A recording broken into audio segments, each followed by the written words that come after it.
Bonsoir à tous. Eh bien, bienvenue pour la continuation de notre cycle des Mardis de la Mer. Tout d'abord, nos meilleurs voeux à nous, de notre part, nous organisateurs des Mardis de la Mer, à tout ce public nombreux que l'on se réjouit de voir ici. Je dois d'abord vous demander d'excuser Christian Buchet qui est en déplacement. Eh oui, il ne fera pas le pointage des étudiants ce soir, tant pis. Et puis, vous excusez du décalage que nous avons de notre calendrier. Comme vous avez dû le recevoir par message, nous avons été amenés à modifier l'ordre de nos conférences puisque Simon part demain pour l'autre bout du monde et ne pouvait pas être là le 19 février, le 19, non, qu'est-ce que je raconte le 30 janvier.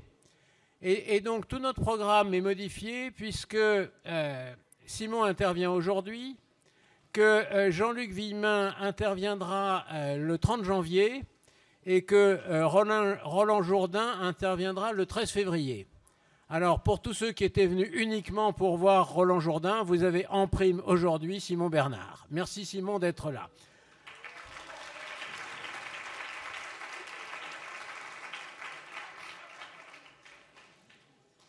Alors, comme d'habitude, quelques mots pour vous présenter Simon Bernard. Quelques mots, alors je suis modeste parce que je suis extrêmement bavard. Simon, tu grandis en Bretagne, à Concarneau. Après ton bac, en 2009, tu passes un an en classe préparatoire à l'école des pupilles de l'air, puis un an en Angleterre avant d'intégrer la première promotion du cycle d'ingénieur de l'École nationale supérieure maritime.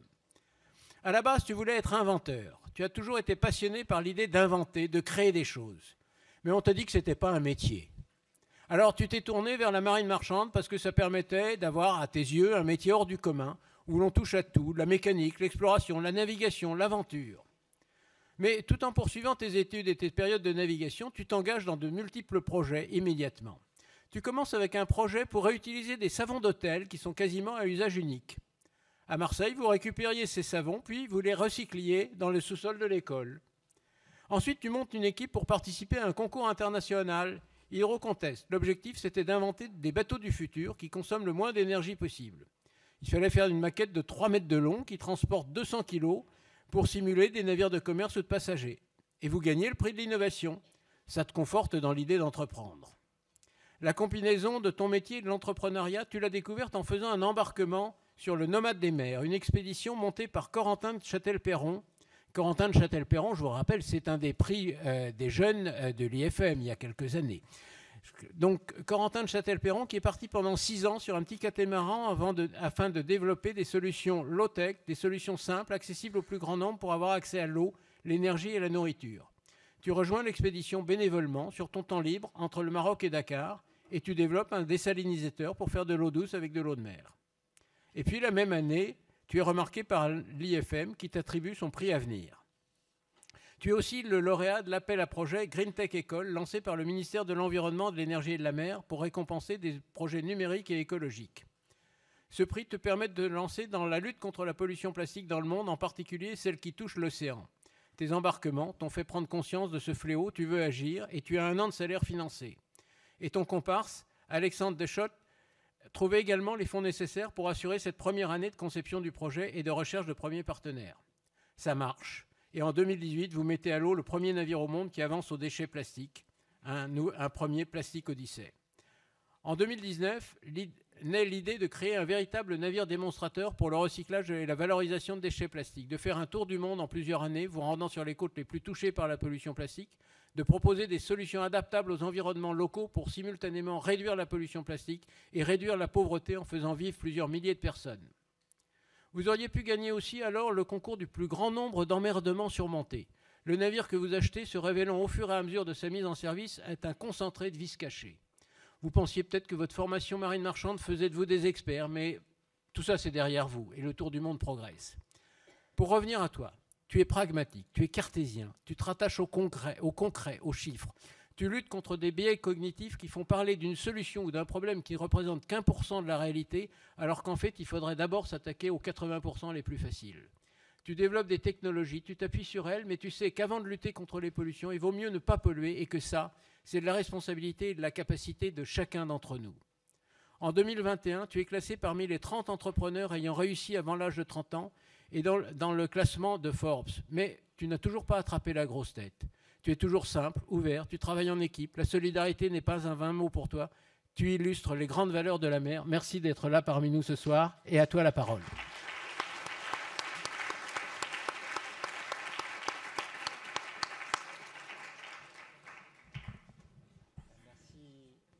Merci beaucoup Eudes pour ce magnifique texte, cette magnifique présentation. Je vais vous passer rapidement un petit teaser de notre film. Comme ça, vous avez quelques images et puis ensuite, je vous expliquerai un peu la pollution plastique, Plastic Odyssée, d'où on vient et ce qu'on fait aujourd'hui. Chaque minute, c'est plus de 18 tonnes de plastique qui se déversent dans l'océan. Comment est-ce qu'on en est arrivé là ? Révoltés par la pollution plastique qui asphyxie les océans, 3 jeunes Français ont imaginé un navire laboratoire. On a amené le bateau pour pouvoir le mettre en chantier, le modifier et l'acheter. On l'a acheté aujourd'hui. J'ai un peu le sentiment de passer du statut d'élève officier au statut d'armateur qui est responsable du bateau. Si on arrive à faire en sorte que tout ce plastique, on puisse le transformer, le travailler comme on transforme le bois ou l'aluminium, on va pouvoir faire vivre des gens et éviter que ce plastique soit laissé sur la plage. Ils échangent. C'est fabuleux ce qu'il fait. Son application, on pourrait s'en servir partout dans le monde. Ils partagent. C'est génial de créer des économies locales un peu partout. Ils innovent. Et c'est magnifique, c'était ça moi, mon idée de base. Une jeunesse mondiale se rencontre pour changer le monde. Un vrai succès pour nous, ce sera vraiment une grande fierté. Un voyage de 3 ans qui ne fait que commencer. Rendez-vous de l'autre côté. C'est parti. Une nouvelle génération pleine d'intelligence et de sensibilité s'empare du futur.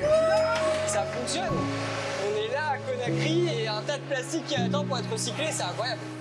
Création documentaire inédite. Plastic Odyssey. Mercredi 25 octobre à 20h55 sur Canal+ Doc.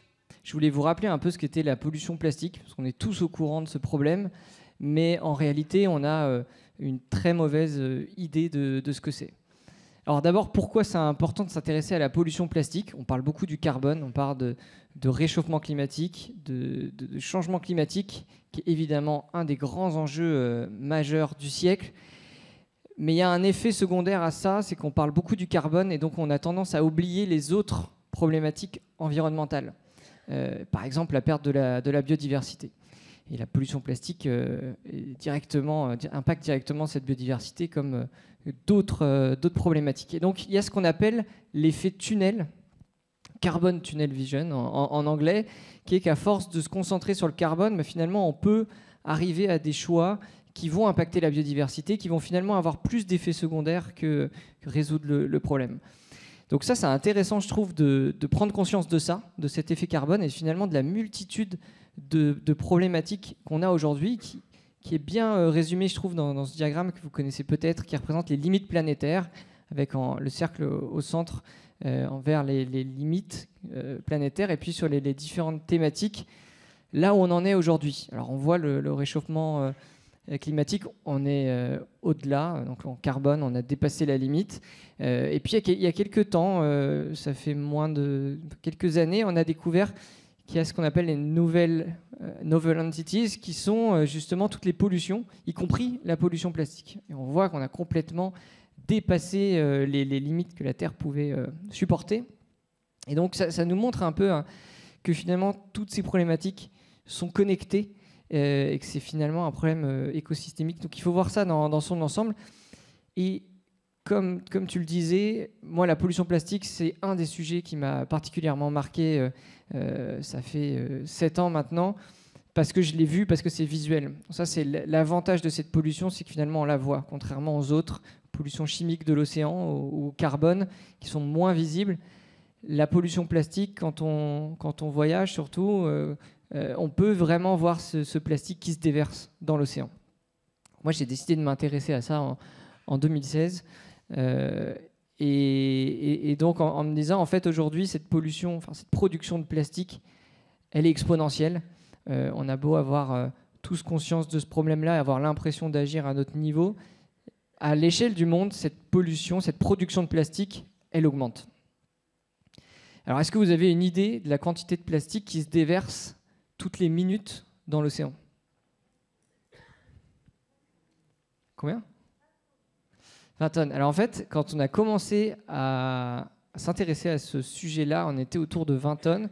Et en fait, aujourd'hui, quand on fait des estimations, quelques années plus tard, on est même plutôt autour de 30 tonnes toutes les minutes. Alors c'est difficile d'estimer cette quantité de plastique, mais en tout cas, cet ordre de grandeur-là, il est quand même énorme. On se rend compte que c'est des montagnes de plastique qui se déversent, qui provient des côtes. Là, on le voit, c'est une photo au Liban, d'une montagne, d'une décharge à ciel ouvert au bord de la mer. Et donc, on imagine bien que dès qu'il y a du vent, des pluies, tout ça, ça se déverse directement dans l'océan.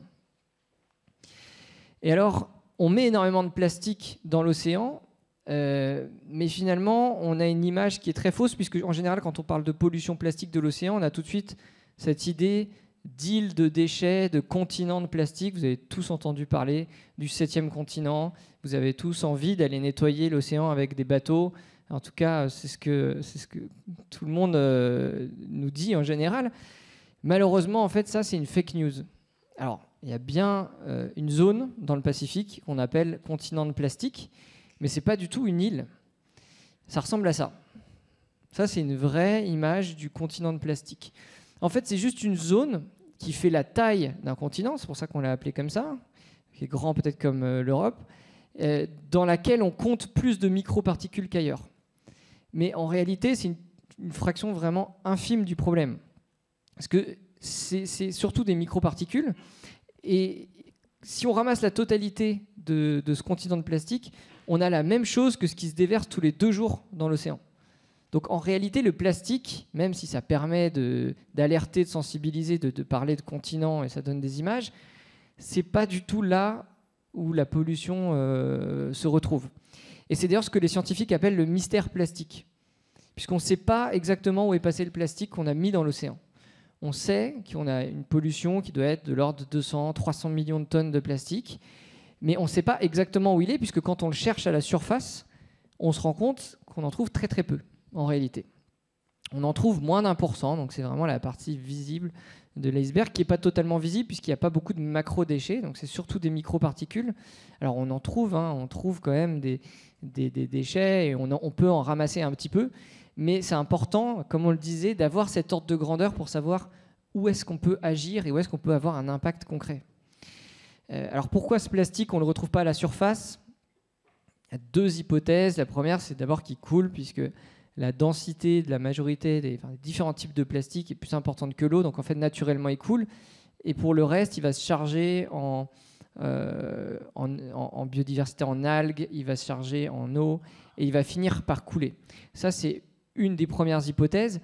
La deuxième, c'est aussi qu'il se fragmente. Ça, on le voit puisque on a vu tout à l'heure ces microparticules, même sur les photos, ça se voit. Nous, on avait rencontré un nageur il y a quelques années qui avait passé 1 mois dans le continent de plastique à nager et qui nous expliquait que c'était un peu comme quand on est l'hiver, qu'il neige, puis qu'on lève la tête au ciel. Ça fait comme des flocons. Donc c'est vraiment toutes ces petites particules de plastique qui se retrouvent brassées dans ces zones de vortex où les courants océaniques regroupent les déchets plastiques. Et donc, alors, certaines études disent même qu'on ingère, vous avez peut-être entendu ça, 5 grammes, donc une carte bleue de plastique par semaine. Ça, c'est vraiment un des chiffres un peu choc qui alerte, mais effectivement, il y a énormément de plastique qui se retrouve au quotidien dans notre alimentation, dans l'eau qu'on boit. Donc, ce qui est assez fou, c'est que partout où on cherche du plastique, on en trouve dans le sang humain, dans le cerveau. On en retrouve même, je discutais avec un explorateur qui est parti prélever de l'eau dans un lac en Autriche, en montagne, prélever l'eau qui sortait, qui avait été filtrée par la roche au fond du lac et qui contenait des nanoparticules de plastique. Donc vraiment, ce plastique, il a intégré le cycle de l'eau, l'océan, puis ensuite il s'évapore et puis il se retrouve dans des lacs en montagne. Et donc, le problème est assez complexe. Je ne voulais pas trop m'attarder sur le sujet de la problématique, puisque nous, on s'intéresse surtout aux solutions. mais en tout cas casser un peu les mythes qu'on a, toutes les fake news qui peuvent nous faire croire que finalement ce problème est assez simple, qu'il n'y a qu'à nettoyer l'océan ou par exemple mettre des barrières dans les rivières. Ça, c'est une deuxième fake news que j'aime bien partager, qui dit, vous avez peut-être entendu ça aussi, que finalement la grande majorité du plastique, 90%, vient de 10 rivières. Je ne sais pas s'il y en a ici qui ont entendu parler de ça. Mais le problème, c'est que ça, c'est une étude scientifique qui a été mal interprétée par les journalistes. Et je trouve que c'est assez intéressant, puisque c'est quand même très important de bien comprendre les problématiques environnementales si on veut y faire face. Et là, typiquement, on a la donnée scientifique, on a des publications, on a des articles. C'est juste qu'il faut payer en général pour lire un article scientifique et qu'on va uniquement lire le chapeau, qui n'est pas forcément bien écrit, qui ne nous explique pas exactement ce que dit l'article. Et donc là, ce cas très précis, ça a fait un buzz mondial. Tous les médias ont relayé sans vraiment vérifier la source, sans payer ou sans télécharger l'article scientifique. Et on se retrouve avec même des experts plastiques qui prennent la parole en disant « il n'y a qu'à mettre des filets dans des rivières et puis on a résolu le problème ». Évidemment, ce n'est pas aussi simple que ça, sinon le problème ne serait peut-être pas aussi grand. Et donc on s'est amusé à regarder vraiment la littérature scientifique pour vraiment bien comprendre d'où vient ce plastique, dans le but derrière de trouver les solutions adaptées.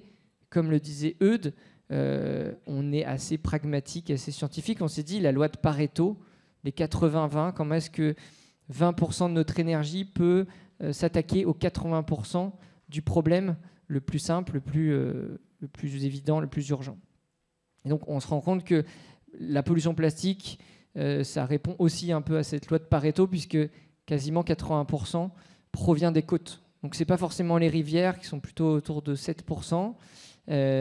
C'est vraiment la pollution côtière, la pollution des villes. Finalement, ça fait sens, puisque quand ce plastique il vient bien de la consommation du quotidien des consommateurs, et donc quand on vit à côté de la mer et qu'on n'a pas de moyens de gérer ces déchets-là, ça termine dans l'océan. Ça, c'est une carte de la pollution, en tout cas de la gestion des déchets dans le monde. Toutes les zones qui sont en jaune sur la carte sont des zones avec des problèmes de gestion des déchets. Donc on voit que ça concerne beaucoup, il y a vraiment un lien direct entre richesse du pays et infrastructure de gestion de déchets. Ça ne veut pas dire que dans les pays riches, comme ici, on fait les choses bien, ça veut juste dire qu'on ramasse et qu'on met sous le tapis, souvent dans des décharges ou dans des incinérateurs, mais ça arrive moins jusque dans l'océan. Et donc la source vraiment de cette pollution plastique, d'après les études scientifiques, c'est une trentaine de pays, en Afrique, en Amérique du Sud et en Asie, qui représentent la grande majorité d'émissions du plastique dans l'océan. Et donc, on dit même que si on arrive à recycler un déchet sur 2 dans seulement 20 pays, les 20 pays les plus contributeurs, on a 40% de la solution. On a déjà résolu 40% de la problématique de plastique.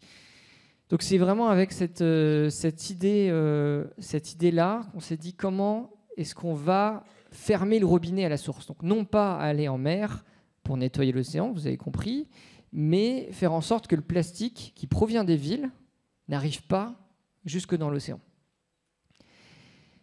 Ça, c'est un exemple. J'aime bien le montrer parce qu'on fait le tour du monde, on fait le tour des pays les plus pauvres qui ont souvent des problèmes de plastique. Et du coup, j'aime bien montrer que ce problème, il est universel et que ça, c'est à Marseille. C'est de là où est parti le bateau.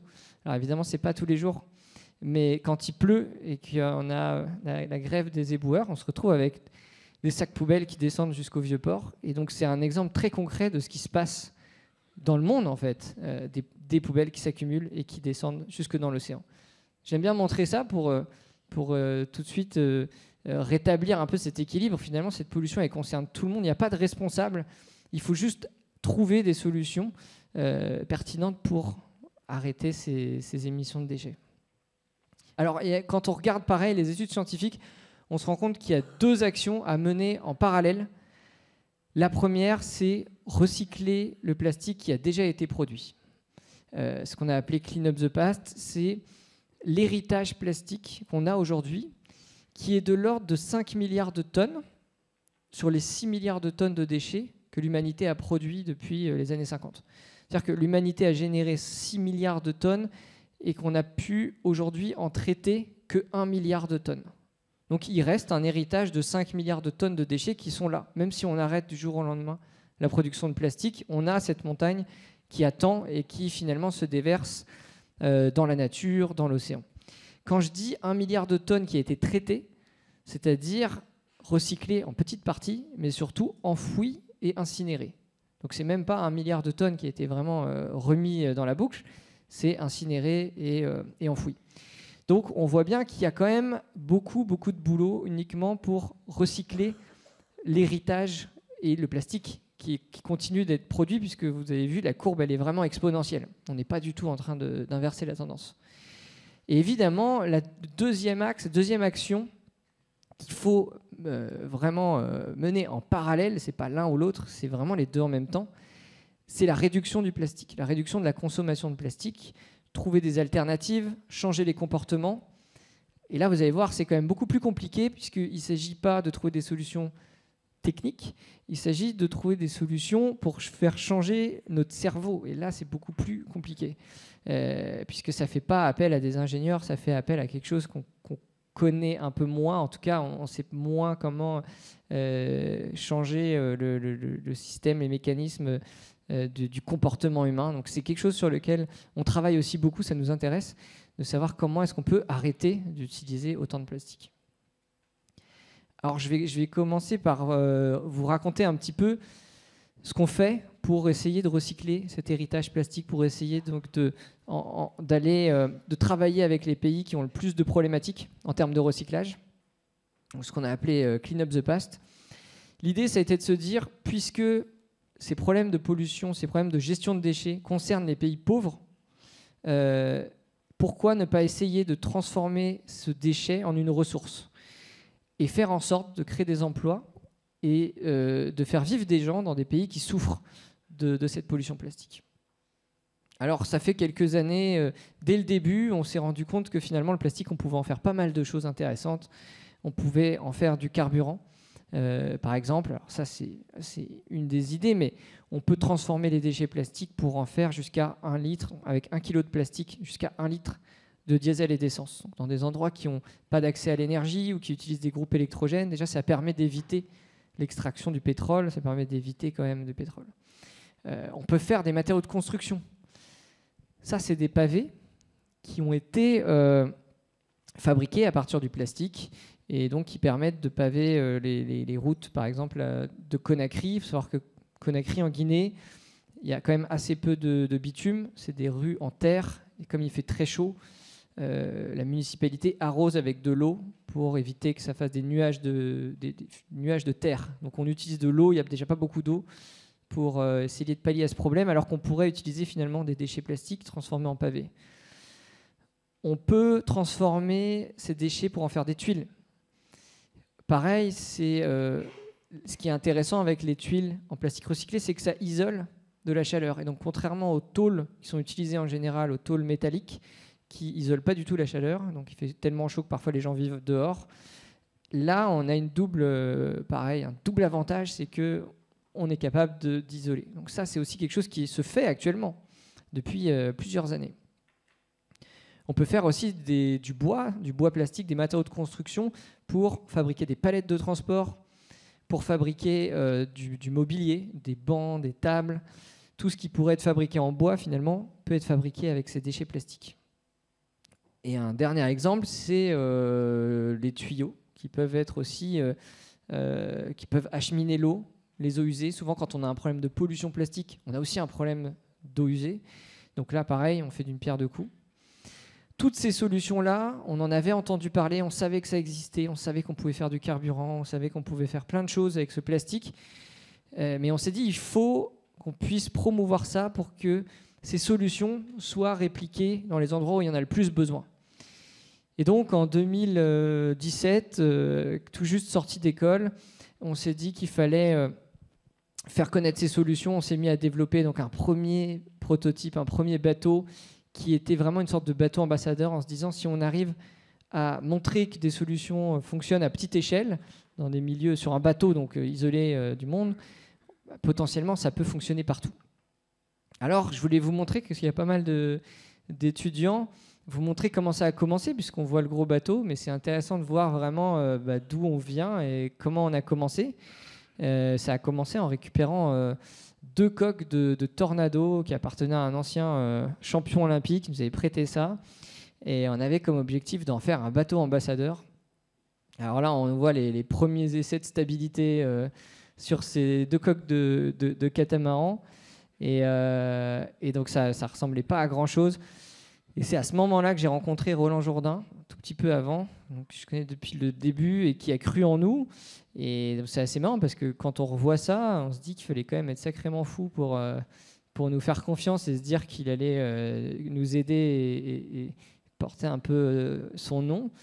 Et donc on s'est retrouvés dans le hangar à Concarneau chez Explore, qui est une sorte de base d'explorateurs. On s'est retrouvés avec notre catamaran. On avait construit une machine, on la voit, une pyrolyse qui permettait de transformer le plastique en carburant. On avait construit ça un peu nous-mêmes avec des experts dans le milieu. On avait fait un premier prototype open source, donc avec des plans sans brevet qu'on pouvait donner pour que ça soit répliqué. Et on voulait faire la preuve de concept que finalement, un peu comme de la DeLorean de Retour vers le futur, pour ceux qui connaissent, on met du plastique dans le réservoir, on fait du carburant, on fait avancer le bateau. Et donc, on fait la démonstration que des systèmes, en tout cas, existent. L'idée, c'était vraiment de marquer les esprits, c'était de se faire connaître et de montrer qu'il y avait des choses possibles. C'était évidemment pas de fabriquer des bateaux comme ça, ni de nettoyer l'océan avec, mais c'était d'avoir un premier coup de projecteur en montrant ce qu'on était capable de faire techniquement. Et donc, on avait imaginé ce bateau qui était assez futuriste. Et on pouvait voir la transformation. Donc c'était vraiment conçu comme un peu un circuit imprimé où on pouvait voir le plastique qui se transformait, les gouttes de carburant qui coulaient. Et donc c'était assez didactique. Et on a fini, donc on a fait un tour de France en 2018.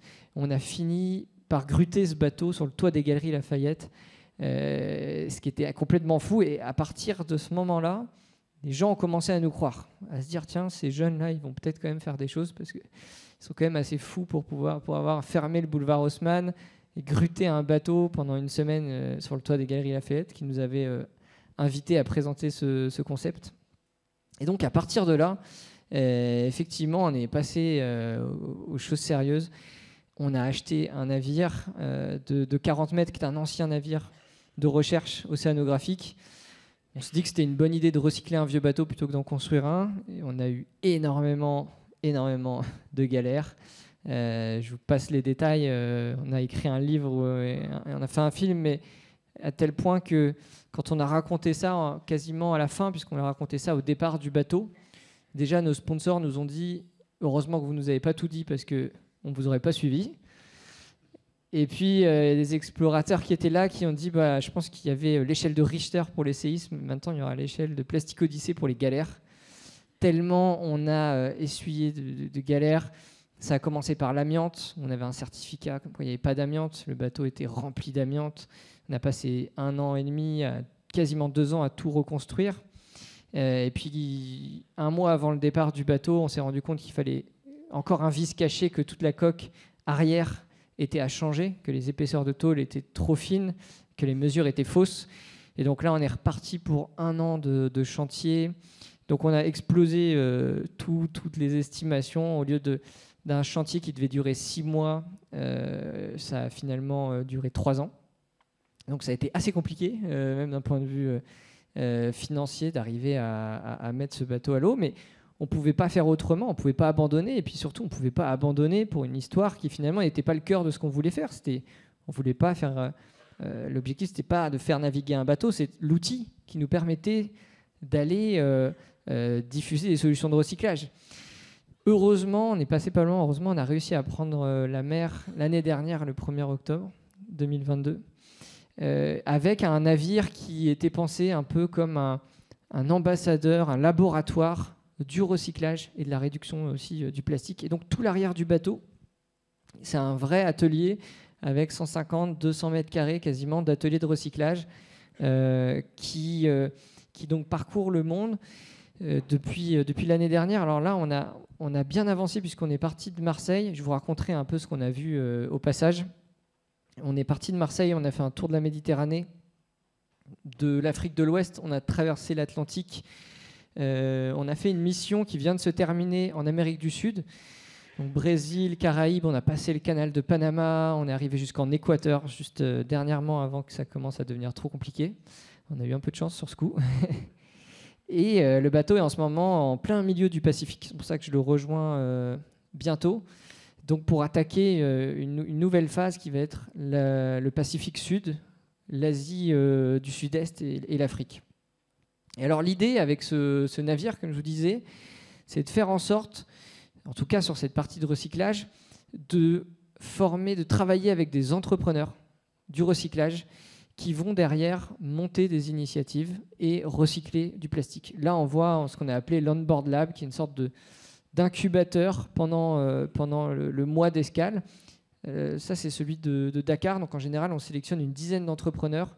On a entre 30 et jusqu'à 300 candidatures. On a eu pour venir justement en formation à bord de ce navire. Et finalement, ça nous permet de convaincre et de former des entrepreneurs qui, derrière, vont prendre le relais et faire donc, exactement ce qu'on fait à bord du bateau. Je vous montrerai ça en détail, mais toute la chaîne de transformation pour faire des tuiles, pour faire des pavés et monter des économies locales qui transforment les déchets plastiques.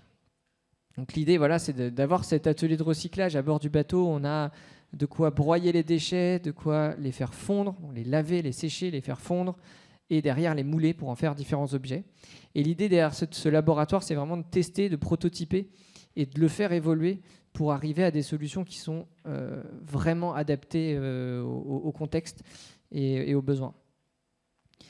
Mais alors, donc ça, c'est on va dire, c'est l'idée de base, c'est de rencontrer les entrepreneurs et de leur partager ce qu'on connaît.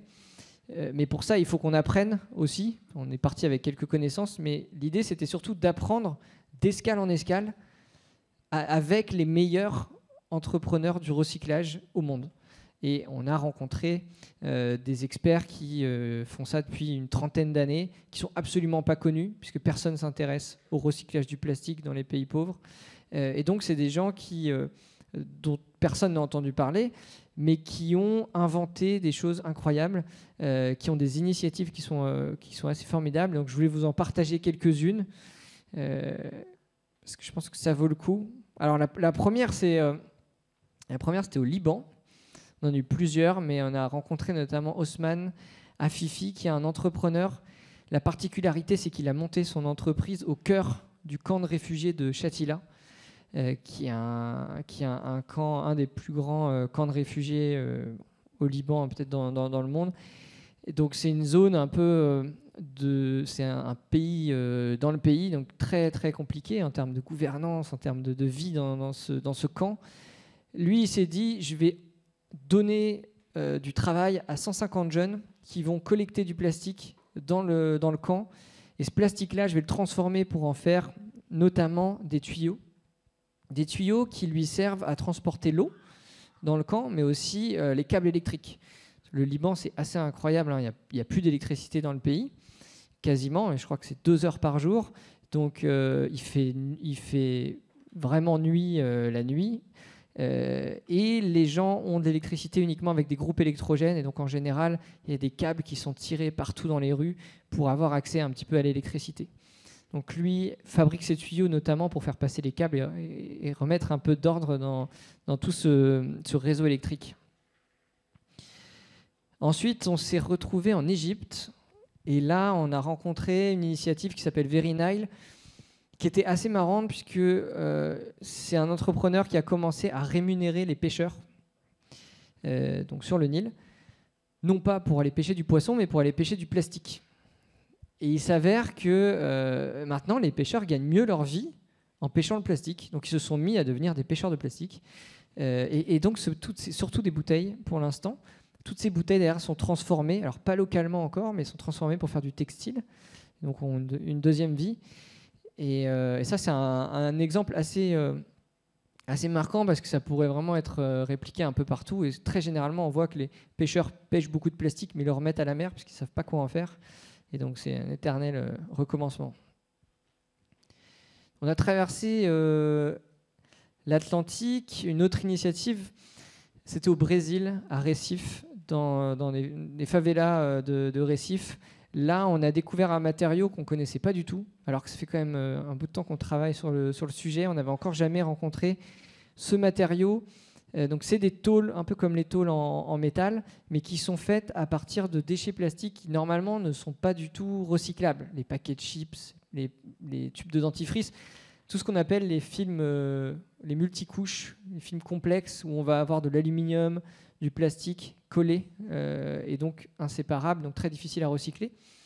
Et là, en fait, il y a une technique très simple qui utilise de la vapeur d'eau pour faire chauffer et agglomérer ces matériaux. Alors, ça marche vraiment avec ces matériaux-là, et les transformer en tuiles pour les toits.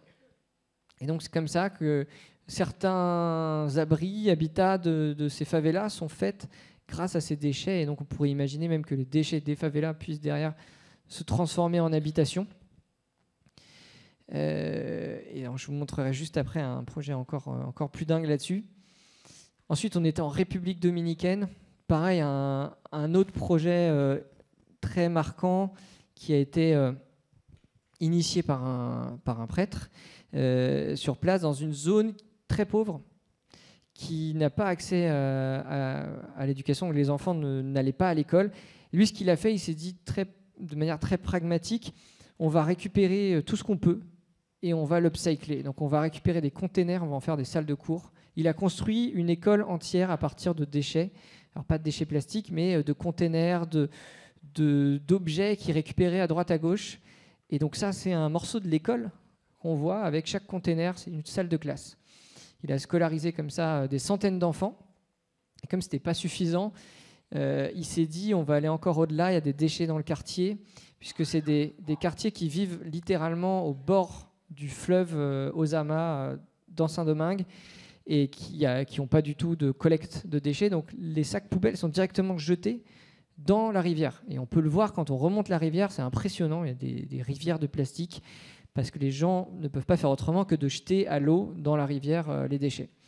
Donc lui s'est dit je vais échanger 3 sacs de plastique contre un sac de nourriture. Une fois par mois, alors il le faisait une fois par semaine, là c'était une fois par mois. Évidemment, c'est pas encore parfait, vous voyez, il y a plein de plastique dans la nourriture qu'il donne, c'est un peu dommage.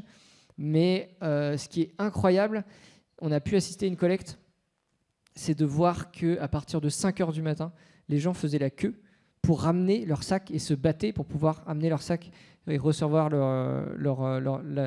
la nourriture.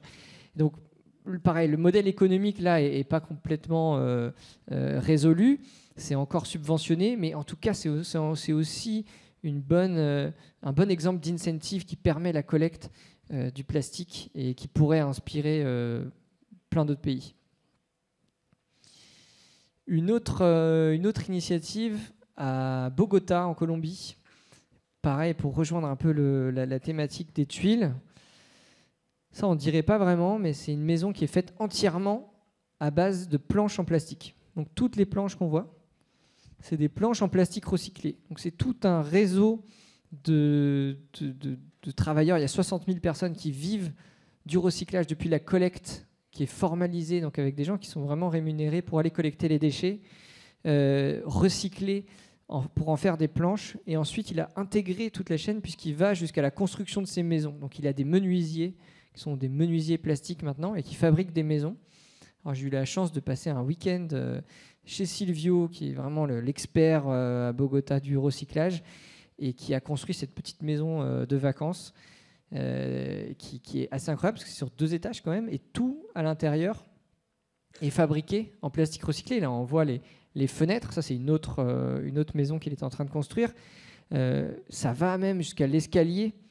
L'escalier qui va au 2e étage est fait en plastique. On ouvre les tiroirs de la cuisine, c'est fait avec des planches de plastique. 100% de sa maison a été construite comme ça. Donc ça, c'est vraiment une des initiatives qui nous a marqués. Et il a une expertise, ça fait 30 ans qu'il fait ça aussi, qui est assez incroyable dans ce recyclage-là. Et on se rend compte que finalement, chaque personne qu'on a pu rencontrer a un petit bout de la solution et qu'il suffit finalement de mettre en contact ces entrepreneurs, d'échanger cette connaissance pour faire grandir tout le monde et faire en sorte que toutes les bonnes idées ne soient pas uniquement cantonnées à une région, mais puissent se répandre un peu partout.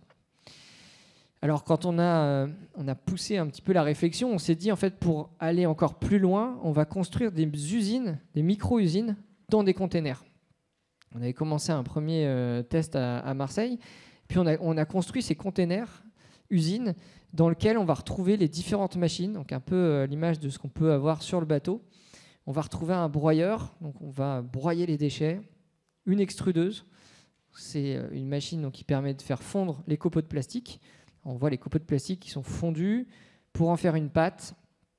Cette pâte, elle est mise ensuite dans un moule.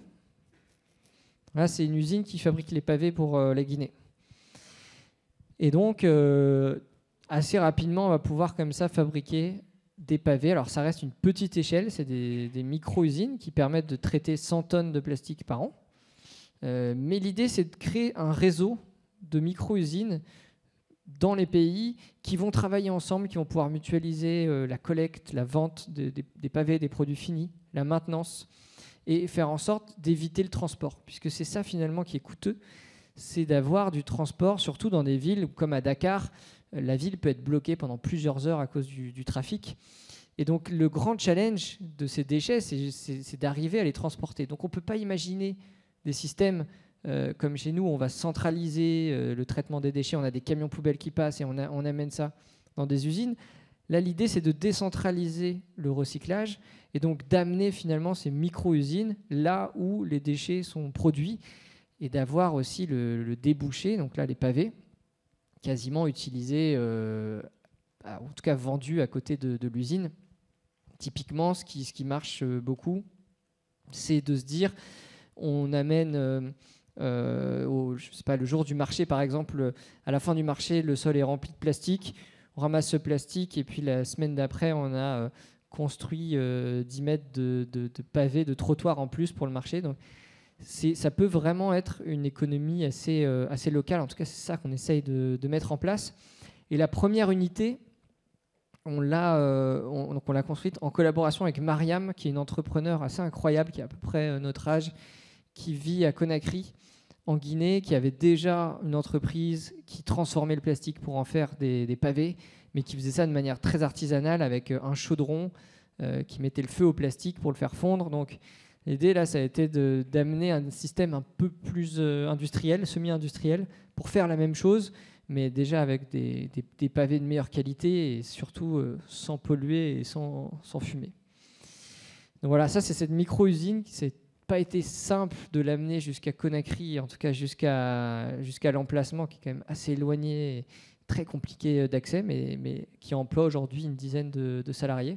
On en a installé 3 en Afrique et on construit en ce moment un réseau. On va tester justement de répliquer ce modèle au Sénégal et de servir d'exemple derrière pour le diffuser dans d'autres pays. Ça, c'est pour la partie recyclage. Et je voulais aussi rapidement vous parler de la partie réduction. Alors on est un peu schizophrène à bord de ce bateau, puisqu'on a 2 équipes. Une équipe qui se dit comment est-ce qu'on fait en sorte que ce plastique, on va montrer que c'est formidable et qu'on peut en faire des choses incroyables. Et puis une autre équipe qui se concentre sur comment est-ce qu'on va expliquer aux gens qu'il faut arrêter le plastique. Donc ce n'est pas les mêmes cibles. Sur le recyclage, on parle à des professionnels, à des recycleurs. Donc c'est plutôt de l'entreprise, du professionnel. De l'autre côté, on parle au grand public et aux plus jeunes. Et alors avec un constat qui est quand même assez incroyable, on le voit beaucoup chez nous, mais c'est encore pire dans les pays où on peut aller. Par exemple en République dominicaine, ça c'est une photo d'un supermarché en République dominicaine où tout est emballé, même des bananes qui sont épluchées, emballées dans du plastique, des oignons, dans des barquettes en polystyrène. Donc il y a une quantité de plastique qui est incroyable. Un des trucs qui nous a marqué aussi, c'est des emballages, des boîtes en polystyrène qui sont utilisées tous les midis quasiment par tous les travailleurs, tous les gens qui travaillent commandent ça. Et en fait, les plats arrivent dans ces barquettes. Ils appellent ça des ordinateurs puisque ça s'ouvre un peu comme un portable. Et donc tous les midis, ils ouvrent leur barquette en polystyrène, ils mangent, ils referment et ils jettent. Et donc il y a vraiment littéralement cette rivière et ces rues qui deviennent blanches de polystyrène. Et donc ça, c'est très compliqué à recycler. Typiquement, c'est vraiment un des déchets qu'il faut réduire, qu'il faut éliminer. Alors, on le teste à bord du bateau, de manière assez, on va dire, classique, hein, de la vie un peu zéro déchet à bord. Mais en tout cas, ça devient compliqué quand on doit faire nos courses dans des endroits comme ça, quand on doit trouver des endroits pour se passer de plastique, c'est quand même pas facile, en fonction des pays d'escale. Et puis, on a quand même des systèmes qui sont assez intéressants. Par exemple, on a marinisé une unité de potabilisation. C'est un partenaire, une start-up française qui développe ça, qui sont des systèmes qui permettent de filtrer l'eau, potabiliser l'eau. Et donc, au lieu d'avoir des bouteilles plastiques comme sur quasiment tous les bateaux du monde, et dans les villes dans lesquelles on se rend, on utilise de l'eau qui est filtrée, qui est du coup en fontaine, en plus qui est fraîche, qui n'a vraiment pas de goût, donc qui est très très appréciée, et qui nous a permis d'éviter plus de 10 000 bouteilles d'eau depuis le début de l'expédition. Et ce qui est assez marrant, c'est quand on rencontre... Quand on fait venir, par exemple, j'ai un souvenir avec la ministre de l'Environnement tunisienne qui vient à bord du bateau, on lui sert un verre d'eau et elle nous dit wow, « elle est vraiment incroyable cette eau ». Et on dit ouais, c'est l'eau de votre ville en fait, c'est l'eau de Bizerte. Et c'est ça qui est assez fou, c'est que finalement, elle avait sans doute jamais bu l'eau de sa ville, puisqu'elle n'est pas potable, elle préfère boire dans des bouteilles. Là, en la filtrant, déjà, on n'a pas de chlore, on n'a aucun goût, et donc effectivement, non seulement ça permet d'éviter d'acheter des bouteilles, etc., mais en plus de ça, ça permet d'avoir une eau de meilleure qualité. Alors ça, c'est la partie démonstration, on va dire, à bord du bateau, c'est montrer comment on peut vivre sans plastique. Alors c'est pas, je vous disais, c'est pas encore gagné, on a encore pas mal de travaux, mais c'est en cours. Et donc on fait venir beaucoup de classes qui viennent pour pouvoir découvrir les machines de recyclage, mais aussi comment est-ce qu'on peut se passer de plastique. Et on travaille derrière avec les classes qui, pendant toute l'année, vont monter des programmes pour aller faire de l'archéologie des déchets. Donc les enfants vont fouiller pour savoir quels sont les types de déchets qu'on retrouve dans l'école ou dans leur ville. Et puis derrière, essayer de monter des programmes toute l'année pour se passer des déchets qu'on retrouve le plus. Je voyais une vidéo une classe qui nous a envoyée au Maroc, qui avait compté plus de 8000 plastiques dans la classe. Et l'enfant disait, vous vous rendez compte, c'est incroyable. On est juste 27 et on a déjà 8000 plastiques dans notre classe. Donc c'est la puissance, je pense, de sensibiliser les jeunes, elle est assez énorme. Et on dit souvent, un enfant sensibilise 6 ou 7 adultes. Et donc, on a vraiment à cœur d'accueillir des écoles et de travailler avec ces jeunes qui deviendront des futurs explorateurs, des futurs recycleurs, et en tout cas qui vont éviter chez eux d'utiliser du plastique.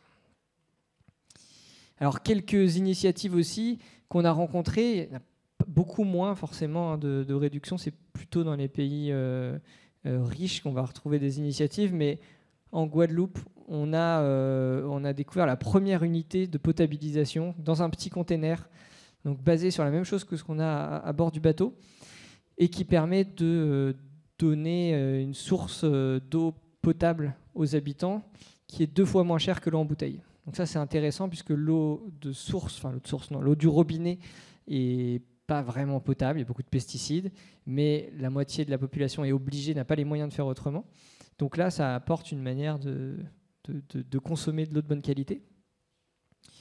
On a, pareil, vu aussi quelques initiatives. On utilisait des feuilles de palmier qui sont compressées, chauffées, pour en faire ce qui pouvait être en plastique avant, des assiettes, des bols, des couverts. Donc, je parlais de ces barquettes en polystyrène.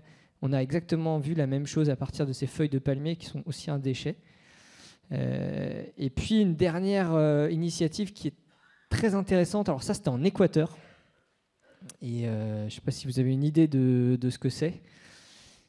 C'est du mycélium. C'est la racine des champignons qui, en fait, quand on le met dans un moule, prend la forme du moule et devient un matériau qui ressemble au polystyrène, donc qui est isolant, ignifugé naturellement, et donc qui permet de remplacer le polystyrène, notamment dans le transport, les cales qu'on a dans l'électroménager, où on peut imaginer beaucoup d'applications. Donc ça se fait dans le monde entier, mais là on l'a vu pour la première fois en Équateur, à Guayaquil, à une échelle petite, parce que c'était un petit appartement avec très peu d'investissement finalement. Et donc on peut imaginer que aussi ce type d'initiative se réplique assez facilement. Alors ça, c'était pour la partie recyclage. Alors, recyclage et réduction. Avant de conclure, je voulais vous partager la prochaine mission qui sort un tout petit peu de ce qu'on a l'habitude de faire, puisque, comme je vous le disais, on s'intéresse vraiment à stopper la pollution plastique avant qu'il soit trop tard. Mais il s'avère que dans 2 semaines, 3 semaines, on passe à côté d'une île qui est connue, qui s'appelle l'île Henderson, qui se trouve vraiment au milieu de nulle part. Là, vous pouvez le voir ici dans l'archipel des Pitcairn. Et c'est une île déserte qui est connue. Pourquoi ? Parce que c'est l'île la plus polluée au monde. Alors, il y a 5 ans, c'est une expédition scientifique qui donc a fait une mission sur cette île et on comptait les morceaux de plastique. Alors déjà, pour arriver jusqu'à la plage, c'est quand même très compliqué puisqu'il y a une barrière de corail qui empêche l'accès. Et donc là, on le voit, il faut faire le tour de l'île, traverser la jungle, descendre cette falaise de 15 mètres, juste pour arriver sur cette plage. Et donc ensuite, cette plage, elle ressemble à ça. Donc ça, c'était avant le nettoyage. Il y a à peu près 18 tonnes de plastique, beaucoup mélangé dans le sable en microparticules. Et donc l'expédition de 2019 a réussi, c'était une expédition qui était organisée par des Britanniques, a réussi à ramasser environ 6 tonnes de plastique. Voilà, là on voit ces big bags avec tous ces déchets de plastique. Et on en a entendu parler il y a 5 ans, puisque ça a fait un buzz médiatique. Alors parce que c'était l'île la plus polluée au monde, mais surtout parce que tous ces déchets qui avaient été ramassés sont encore là-bas. Ils n'ont pas pu extraire ces déchets et ils ont dû les laisser sur place, les laisser dans des endroits identifiés, en disant on les laisse pour une prochaine expédition.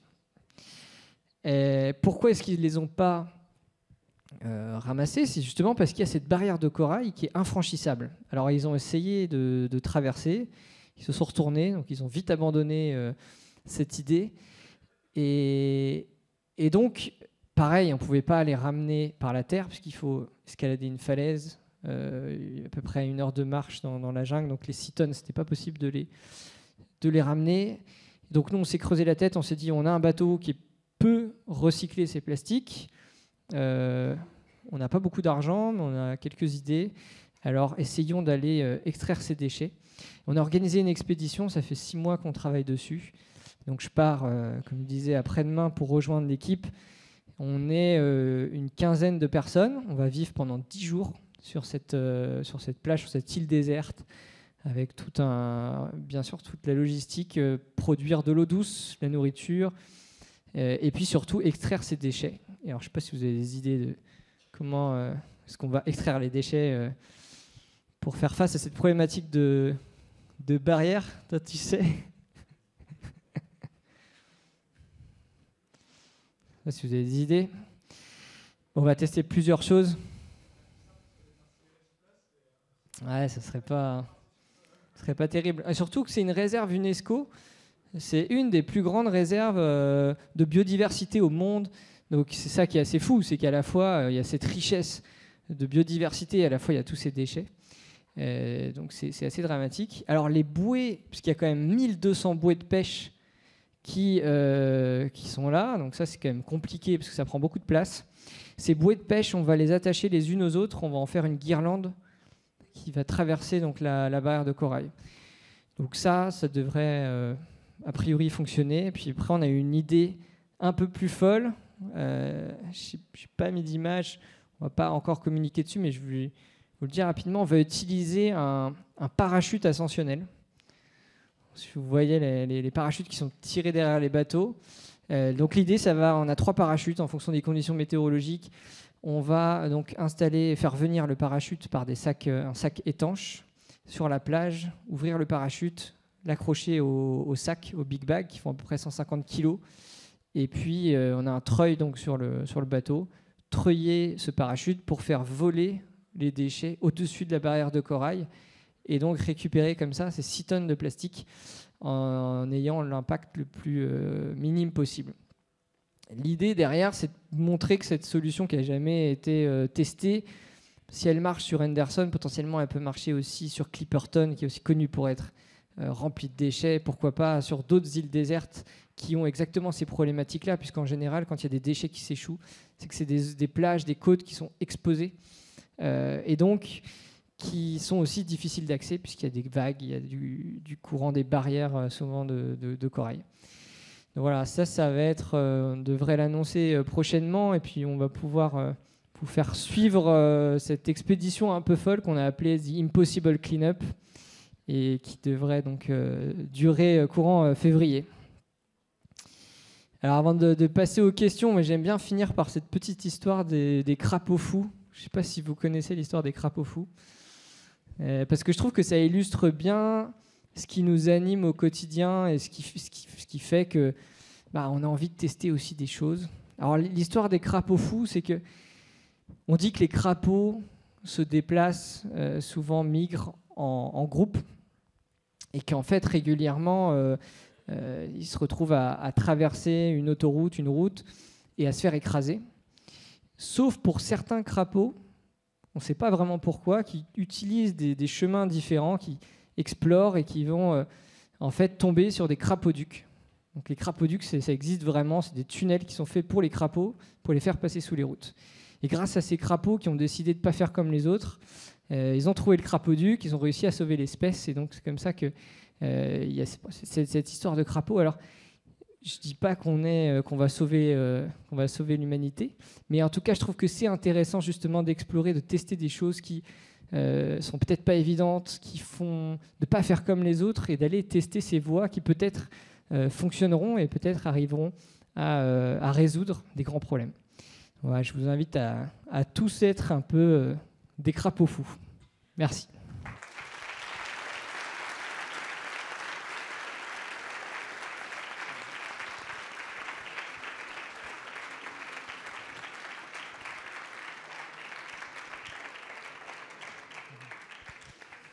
Et si vous voulez en savoir un peu plus en détail sur la première année d'expédition et toutes les galères du chantier, on a fait ce livre et on a un film aussi qui est sorti, vous avez vu, qui est encore accessible sur Canal+, qui est un documentaire qui est finalement le début d'une série, puisqu'on a donc tourné ce premier épisode sur l'année 1 et on a l'équipe qui va nous suivre sur Henderson et sur la deuxième année d'expédition.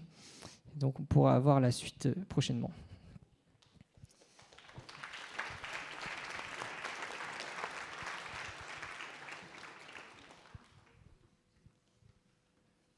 Alors, les questions. Qui veut poser la première question? Il y a 2 premières questions là. Ah, allez, commençons là.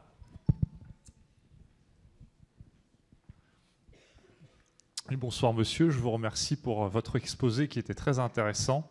Vous avez parlé du recyclage des déchets pour la fabrication des coques de catamarans.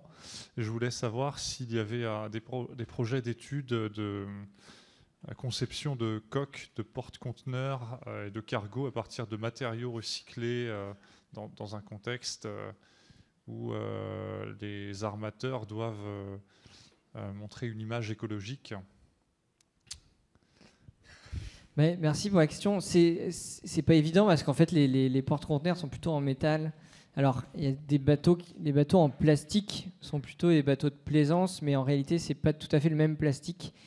C'est du plastique on appelle thermodurcissable. Donc en fait on peut pas le recycler, on peut pas le faire fondre pour en refaire du plastique. Donc c'est une des grandes problématiques de la plaisance, notamment, c'est qu'est-ce qu'on fait de toutes ces coques en plastique qui ont finalement une durée de vie et souvent qui sont abandonnées. Alors, Notamment la pyrolyse, ça pourrait être, c'est peut-être pas rentable encore, mais une des solutions, puisqu'en fait, quand on pyrolyse, on va chauffer, donc on va craquer les molécules de plastique. Donc en fait, on pourrait transformer la résine, récupérer la fibre d'un côté et récupérer la résine, l'énergie de l'autre. Mais bon, ça ne se fait pas encore totalement. Je pense que ce n'est pas très rentable encore. Bonsoir monsieur, je vous remercie. C'était passionnant, très intéressant et ça fait voir un autre côté qu'on ne voit pas souvent, de voir ces petites mains, enfin à votre échelle, quand même faire quelque chose de plutôt impressionnant. Ma question, ça porte de savoir, en fait, parce que vous exposez ça au début de votre conférence, de cette pollution mondiale, de tous ces pays qui polluent, et notamment de savoir si certains pays comme l'Inde ou la Chine disent qu'ils ont un droit de polluer, parce que les Occidentaux ont pollué avant, durant le siècle dernier, donc ils disent que du coup, à leur tour, ils ont ce droit durant un certain temps de polluer. Qu'est-ce qu'on peut leur dire vraiment face à ça, notamment face au plastique? Alors c'est vrai que j'ai déjà entendu ça, mais je ne l'ai jamais entendu pendant les escales de personnes. Parce que finalement, le plastique, alors c'est peut-être vrai pour le CO2, parce que le CO2, ça n'impacte pas forcément le pays qui émet, mais en tout cas, le plastique, quand on pollue devant chez soi, ça devient un problème. Pourquoi ? Parce que ça va stocker de l'eau et donc ça va poser des problèmes de maladies avec les moustiques, d'odeur. Donc c'est finalement, personne n'a envie que ce plastique il reste là. Personne se dit c'est bien de polluer, mais juste personne n'a de solution réellement. Et c'est vrai que quand on est au kilomètre 36 à Conakry, qu'il a fallu faire 2h30 de route pour déjà sortir de la capitale, en fait, moi ça m'est arrivé d'aller parler aux habitants qui avaient dans la cour, on va dire, balancé des déchets, et leur dire mais est-ce que ça vous gêne pas tous ces déchets? Et je dis, bah si bien sûr, mais on n'a pas de solution en fait, il n'y a pas de poubelle, il n'y a aucune solution. Et donc ça que c'est assez compliqué parce que je pense que tout le monde est conscient du problème, personne ne se dit que c'est une bonne chose, mais malheureusement c'est le manque de solutions aujourd'hui qui fait qu'on en est là, quoi.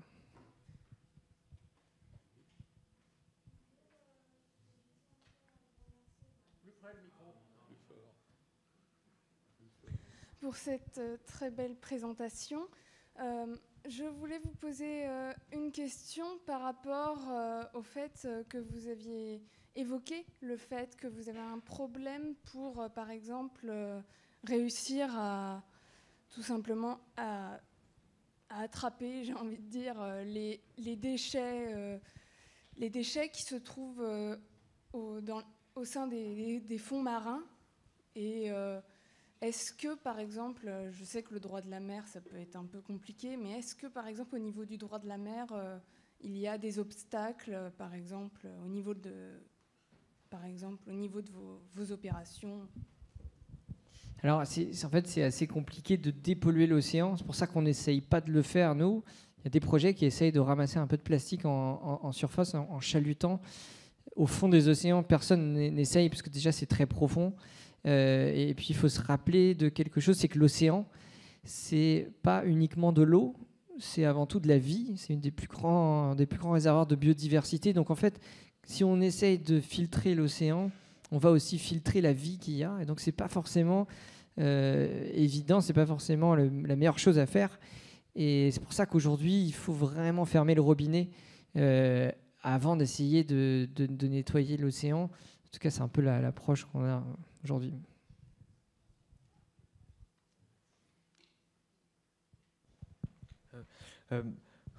Bonsoir monsieur, merci beaucoup pour cette présentation fort intéressante. Vous avez parlé au début de votre présentation des microplastiques qui étaient, si j'ai bien compris, la majorité de la pollution. Et donc, même si, vous venez de le dire, vous ne travaillez pas trop sur la dépollution, mais existe-t-il des projets justement pour traiter efficacement ces microplastiques, justement pour après peut-être les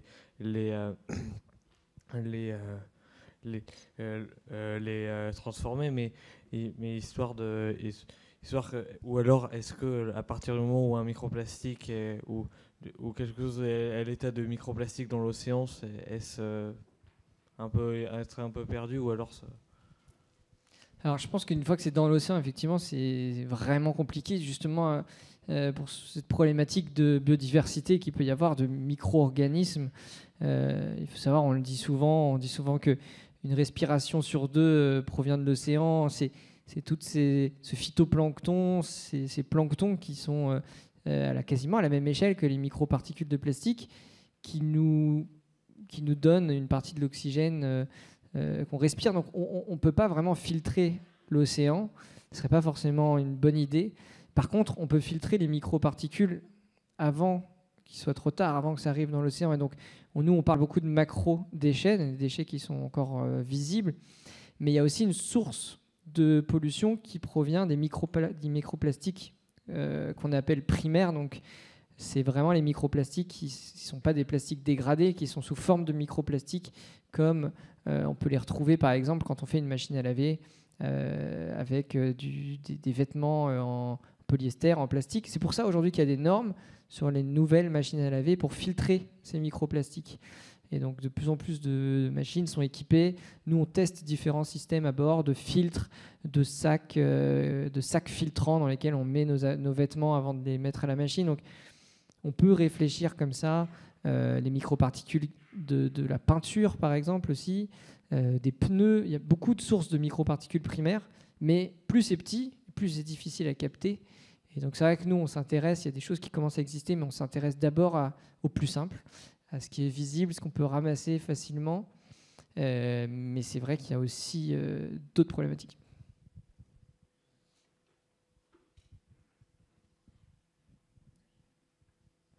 Bonjour.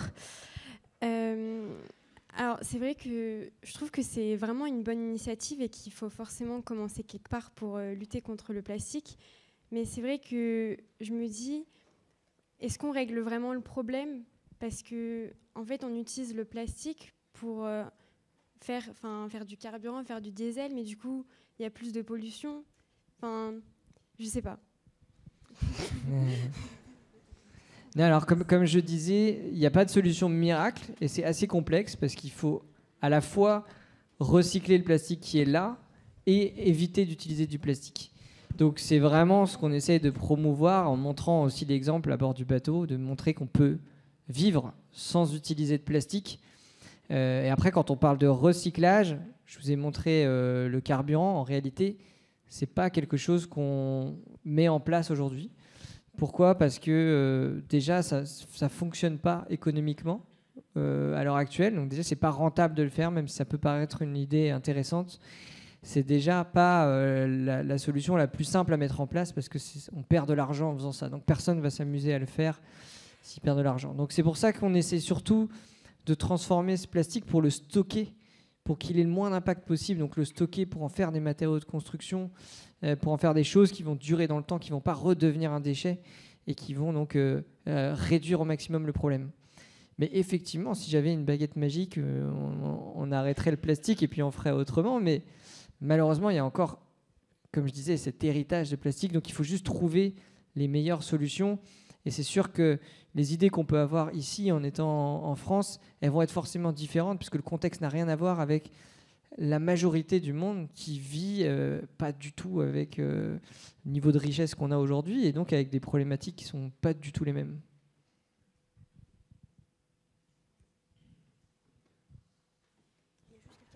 Oui. Bonjour et merci pour votre intervention.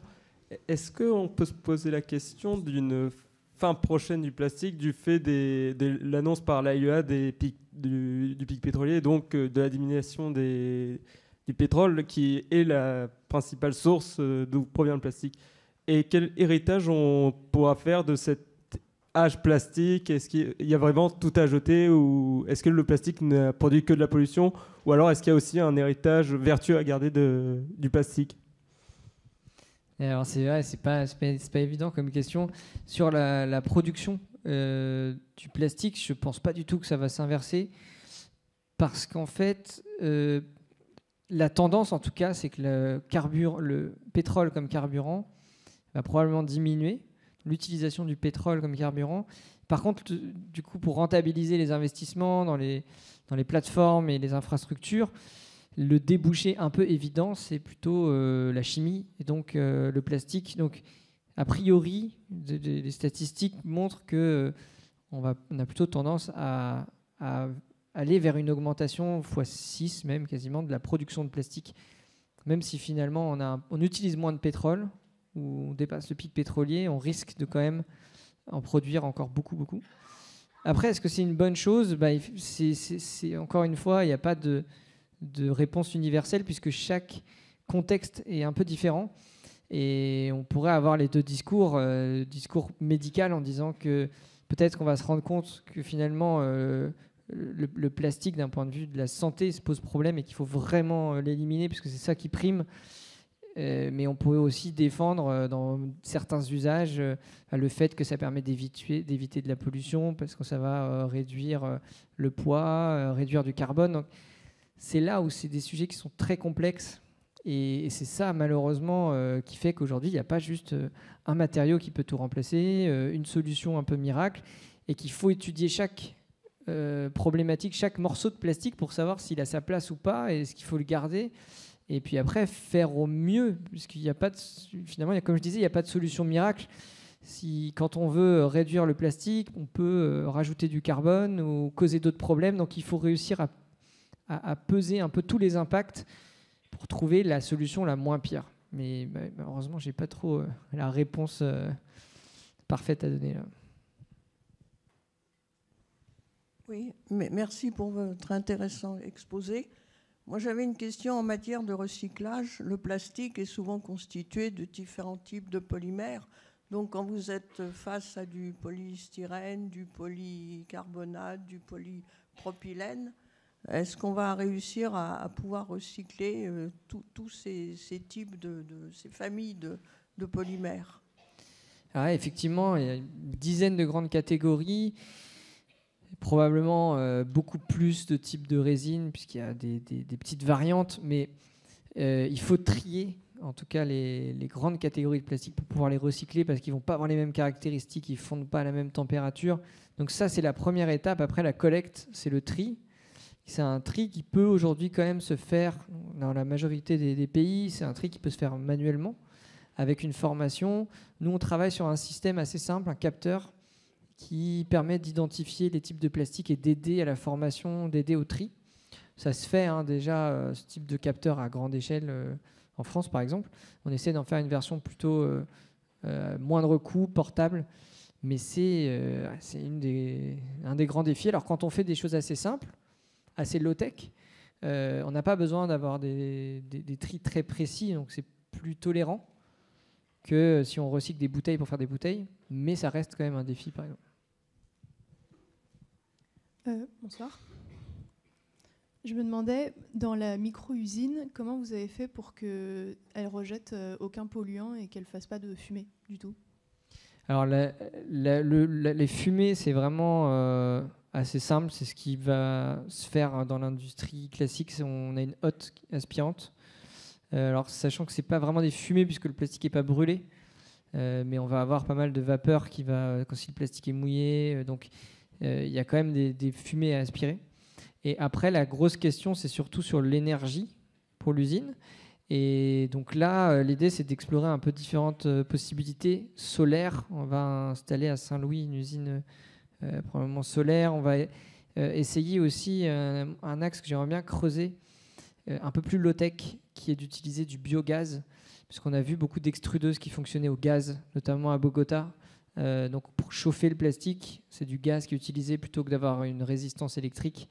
Donc ça permet quand même d'utiliser par exemple du biogaz qui pourrait être issu de biodigesteurs, donc faire fermenter les déchets alimentaires pour produire du gaz, pour recycler le plastique.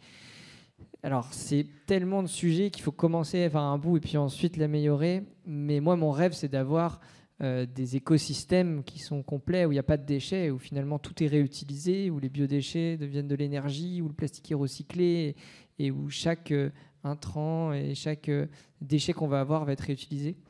Mais effectivement, c'est un des sujets importants et c'est toujours le truc, c'est comment est-ce qu'on peut réussir à faire le mieux possible, sachant qu'effectivement, à côté de l'usine qu'on a mis en Guinée, il y a des tas de déchets qui sont brûlés à l'air libre Et donc, c'est vraiment réussir à faire du mieux possible dans ces contextes.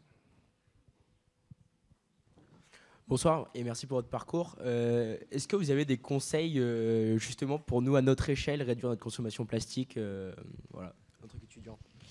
Je pense qu'il faut...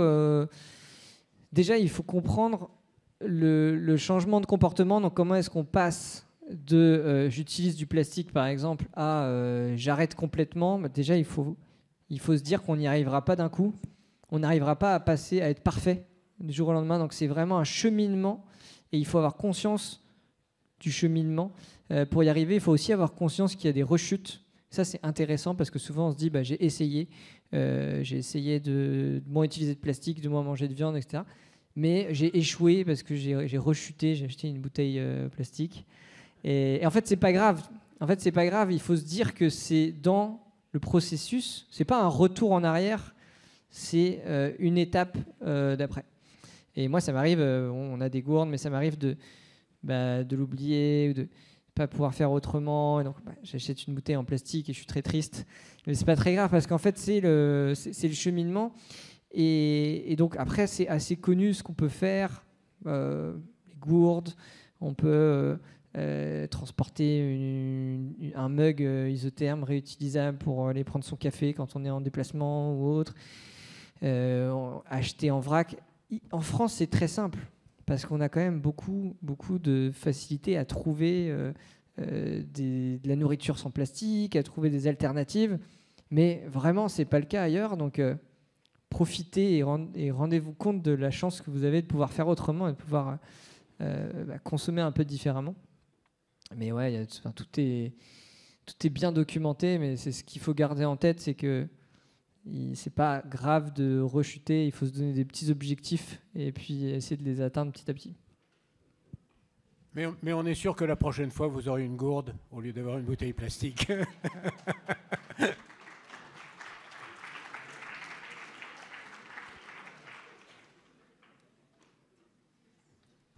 Bonsoir, merci beaucoup pour votre histoire, votre parcours. Félicitations pour tout ce que vous avez réussi à faire aujourd'hui. Moi, j'aimerais vous poser une question à vous personnellement. Alors, monter un projet comme ça prend beaucoup d'énergie. Il y a des hauts, il y a des bas. Votre anecdote préférée, que ce soit la plus grande des victoires ou la pire des galères, c'est laquelle? Pas mal. Moi, j'aime bien raconter un truc, c'est que on a eu tellement de galères. Donc, c'est vraiment... il y a une échelle des galères qu'à la toute fin, où c'était quasiment gagné, où ça y est, tous les partenaires étaient réunis, on avait ramené toute la presse, et puis on était à 1 mois de l'événement final à Marseille. On se rend compte qu'on a une fuite d'huile sur l'étambot, donc l'hélice qui provenait probablement du chantier qui avait mal remonté. Et là, on se dit, mais en fait, il n'y a pas d'issue. On est vraiment au bout, on va encore une fois de plus échouer. Donc là, on se dit, mais comment c'est possible? Personne ne comprenait comment c'était possible d'accumuler autant de malchance. Mais là, on se dit, mais là, potentiellement, il faut remettre le bateau en cale sèche, il faut tout redémonter, il y a plus d'1 mois de travail. Enfin, du coup, c'est impossible. Et là, deuxième fois, les partenaires, ils ne nous suivront pas.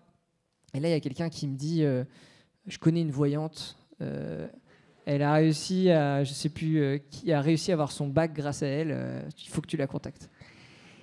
Et moi, donc on est toujours très cartésien, etc. Et on était tellement désespérés que je lui ai dit, vas-y, tu fais ce que tu veux.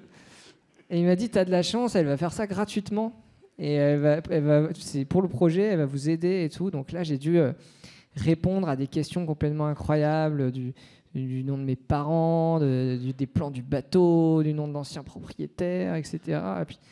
Et puis en fait, ce truc complètement incroyable de fuite qui était insolvable a fini par se résoudre. C'était en fait 2 fuites. Enfin, c'était quelque chose de très complexe qui n'arrive jamais, qui s'est passé, qu'on a du coup réussi à réparer.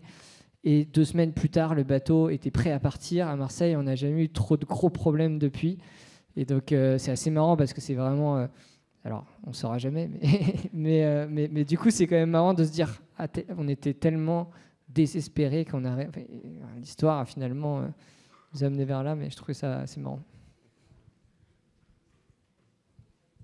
Alors, moi, j'avais deux petites questions un peu moins drôles. La première, c'était parce que vous faites pas mal de choses en Afrique. Est-ce que vous avez prévu d'aller, par exemple, tout ce qui est Asie du Sud-Est, par exemple le Vietnam, etc. Et ma deuxième petite question, sur Anderson, est-ce que tout le plastique donc, que vous voulez remorquer, récupérer sur le bateau, est-ce que vous comptez le récupérer? Parce que c'est quand même énorme, ces tonnes de plastique. Ouais, complètement. Alors l'Asie du Sud-Est, c'est vraiment la prochaine étape. Cette année, on y sera à partir de juin. Donc à partir de juin, on fait toute l'Asie du Sud-Est. Et donc ça va être le gros du sujet. On s'est préparé pour ce dernier continent qui est le plus complexe. C'est là où il y a le plus de plastique, mais aussi le plus de bonnes idées. Donc ça va être intéressant. Et Anderson, on va, effectivement, j'en ai pas parlé, mais ce plastique-là, le but, c'est de le recycler à bord du bateau. Donc on prévoit 10 jours sur l'île et une semaine au mouillage devant Pitcairn, qui est l'île habitée la plus proche. L'idée, c'est d'en faire des matériaux de construction pour l'île de Pitcairn. Et notamment, ils ont besoin de bancs et de tables, et des tables de mobilier extérieur. Donc le but, c'est ça, c'est de fabriquer ce mobilier, de leur apporter des matériaux de construction qui sont importés. Enfin, c'est vraiment coupé du monde, donc ils n'ont pas grand-chose. Et après, on ne pourra pas tout recycler, mais l'idée, c'est au moins ça. Et le reste, pouvoir le ramener jusqu'en Polynésie pour le transformer. Bonsoir, monsieur. Merci pour la conférence. Alors, j'avais une question qui n'était pas générale par rapport au plastique ou à la consommation ou des choses comme ça. C'est quelque chose qui vous concerne, vous, plus précisément, et le projet. Enfin, vous avez un petit peu parlé des envies de développement que vous aviez ou de vos projets, mais compte tenu de tout ce que vous avez fait depuis là où vous êtes parti, d'ici quelques années, comment est-ce que vous voyez le projet, les évolutions, peut-être un deuxième bateau, recruter du monde pour sensibiliser davantage, faire plus de missions, etc. Ouais, merci. Alors pour la partie bateau, expédition, on ne sait pas vraiment dans 2 ans, à la fin de ce tour du monde, ce qui va devenir, et s'il repartira sur des missions précises ou pas. En tout cas, la finalité, c'est vraiment de faire fleurir des initiatives dans les pays d'escale. Et donc, on a commencé au Sénégal avec ces micro-usines qui commencent du coup à voir le jour. L'idée, c'est de donc, pouvoir continuer ça un peu partout, sur tous les continents, et de continuer aussi cette partie sensibilisation, travailler avec les écoles, et donc de faire naître des ambassadeurs, des antennes dans chaque pays qui vont faire perdurer l'action. On réfléchit même à créer des écoles du recyclage pour créer les futurs métiers dans les pays, puisqu'effectivement, ça n'existe même pas en France réellement, quoi. Il n'y a pas vraiment d'école du recyclage, même chez nous. Donc il y a des écoles de plasturgie, mais pas vraiment de recyclage. Donc on a pas mal de projets et d'idées, mais en tout cas, ce qu'on veut, c'est que cet impact, ces solutions se répliquent et qu'on les fasse grandir.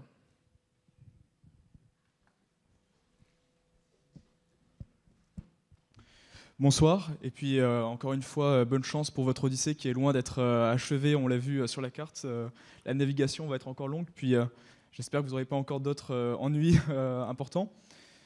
J'avais donc 2 questions. La première va être assez rapide, mais concernant juste le bateau. On vous voit aujourd'hui ici avec nous alors que le bateau est en train de faire la traversée dans le Pacifique. En fait, je me posais la question, est-ce que le bateau est utilisé seulement à quai comme laboratoire démonstratif, ou est-ce que vraiment des gens travaillent en mer sur les questions justement de recyclage et le bateau est utilisé tout le long de la traversée de l'expédition, ou sinon c'est seulement justement un démonstrateur finalement à quai. Et ma deuxième question était justement sur les micro-usines. Est-ce que vous fixez avec eux un impératif de rentabilité, ou est-ce que c'est vraiment essentiellement à visée expérimentale et sociale, j'ai envie de dire, que vous les implémentez à lors de vos différentes escales? Merci. Merci. Pour la première question, donc le bateau, il n'a pas un rôle, on ne travaille pas à la mer. Donc c'est plutôt un outil qui se déplace de pays en pays. L'action est plutôt dans les pays. Donc après, on a des gens qui travaillent sur le bateau, qui améliorent l'atelier de recyclage. Donc on profite de ces temps entre 2 escales pour justement débriefer un peu tout ce qui s'est passé, améliorer les machines, réparer ce qui a cassé. Donc c'est plutôt un temps technique, on va dire, entre 2 escales. Et pour les micro-usines... Ouais, l'idée, c'est vraiment d'arriver avec des modèles qui sont économiquement viables, pas uniquement techniques, même socialement, économiquement et techniquement qui sont viables, Et c'est ça le plus dur, c'est de trouver les modèles économiques. Alors théoriquement, c'est facile. Sur des tableaux Excel, on arrive à avoir des retours sur investissement de quelques années, de 3 ans. Maintenant, il faut tester sur le terrain, voir comment ça fonctionne. Et donc, on a commencé par juste installer des usines en se disant on va trouver des entrepreneurs qui vont se débrouiller. En fait, on se rend compte que c'est quand même très compliqué parce que quand on est loin de tout, déjà pour la maintenance, pour aller démarcher des gens, pour aller vendre les pavés, ou quand on est une petite équipe en plus, on n'a pas les moyens de payer un commercial, de payer un technicien. Donc, c'est pour ça qu'on a évolué vers un modèle où on s'est dit on va faire travailler toutes ces micro-usines ensemble. Et donc, on va pouvoir mutualiser la maintenance, d'avoir une personne qui s'occupe de la maintenance de plusieurs usines, pouvoir avoir un showroom, on va pouvoir faire promouvoir ces tuiles ou trouver des contrats qui vont servir à tous ces entrepreneurs. Mais donc l'idée, c'est vraiment ça, c'est de ne pas se retrouver dans un modèle associatif.